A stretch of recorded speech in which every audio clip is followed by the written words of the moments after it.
എന്താണ് ഈ PM ശ്രീ പദ്ധതി എന്ന് വിശദമായി നോക്കിയാലോ? എന്താണ് PM ശ്രീ പദ്ധതി? അതായത് നമ്മുടെ രാജ്യത്തെ സ്കൂളുകളിൽ അടിസ്ഥാന സൗകര്യ വികസനം, അതാണ് PM ശ്രീ പദ്ധതിയുടെ ലക്ഷ്യം. രാജ്യത്ത് ഉടനീളം സ്കൂളുകൾ നവീകരിക്കും. അധ്യാപക ദിനത്തിലായിരുന്നു പ്രധാനമന്ത്രി നരേന്ദ്രമോദിയുടെ ഈ പ്രഖ്യാപനം. പ്രധാനമന്ത്രി schools for rising India 2022 September 7-നാണ് പ്രധാനമന്ത്രി നരേന്ദ്രമോദി ഈ പദ്ധതി പ്രഖ്യാപിക്കുന്നത്.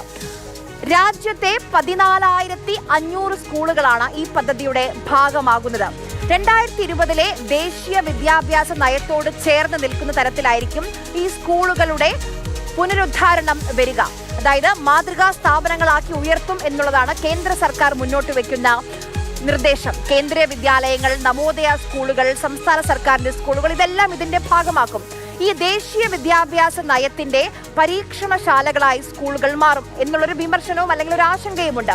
രാജ്യത്ത് നിലവിൽ 13,070 സ്കൂളുകൾ PM സ്കൂളുകളാണ്. ഏറ്റവും കൂടുതൽ PM ശ്രീ സ്കൂളുകൾ ഉള്ളത് BJP ഭരിക്കുന്ന ഉത്തർപ്രദേശിലാണെന്ന് ഓർക്കണം. 1,865 PM ശ്രീ സ്കൂളുകളാണ് ഉത്തർപ്രദേശിലുള്ളത്. തൊട്ട് പിന്നിൽ നിൽക്കുന്ന സംസ്ഥാനങ്ങൾ അത് മഹാരാഷ്ട്രയും ആന്ധ്രാപ്രദേശുമാണ്. 5 വർഷത്തേക്ക് 27,360 കോടി രൂപയാണ് ഈ മൊത്തം പദ്ധതിയുടെ ചെലവായി കേന്ദ്ര സർക്കാർ കണക്കാക്കുന്നത്. ഇനി ഇതിന്റെ ഫണ്ട് എങ്ങനെയാണ്? 7 സ്കൂളുകൾ നവീകരിക്കാനുള്ള മൊത്തം തുകയുടെ 60% കേന്ദ്രവും 40% സംസ്ഥാനവും വഹിക്കും. ഇനി ഈ സ്കൂളുകളെ എങ്ങനെയായിരിക്കും ഓരോ സംസ്ഥാനങ്ങളിൽ നിന്ന് അല്ലെങ്കിൽ ഓരോ പ്രദേശങ്ങളിൽ നിന്ന് തെരഞ്ഞെടുക്കുക? ഈ തെരഞ്ഞെടുപ്പിന് ചില മാനദണ്ഡങ്ങളുണ്ട്. അത് ചലഞ്ച് മോഡ് വഴിയാണ്. കേടുപാടുകളില്ലാത്ത സ്കൂൾ കെട്ടിടം, അതോടൊപ്പം തന്നെ ഒരു പ്രശ്നവും ഇല്ലാത്ത പ്രവേശന റാമ്പുകൾ, ആൺകുട്ടികൾക്കും പെൺകുട്ടികൾക്കും ഒക്കെ കുറഞ്ഞത് ഒരു ടോയ്ലറ്റ് വീതമെങ്കിലും സ്കൂളുകളിൽ വേണം. ഇതൊക്കെയാണ് മിനിമം മാനദണ്ഡം എന്ന് പറയുന്നത്. ഈ തെരഞ്ഞെടുത്ത ഇപ്പം PM ശ്രീ പദ്ധതിയിലേക്ക് തെരഞ്ഞെടുത്താൽ ആ തെരഞ്ഞെടുത്ത സ്കൂളിന്റെ പേരിന് മുന്നിൽ PM ശ്രീ എന്ന് പ്രിഫിക്സ് ആയി ചേർക്കണം.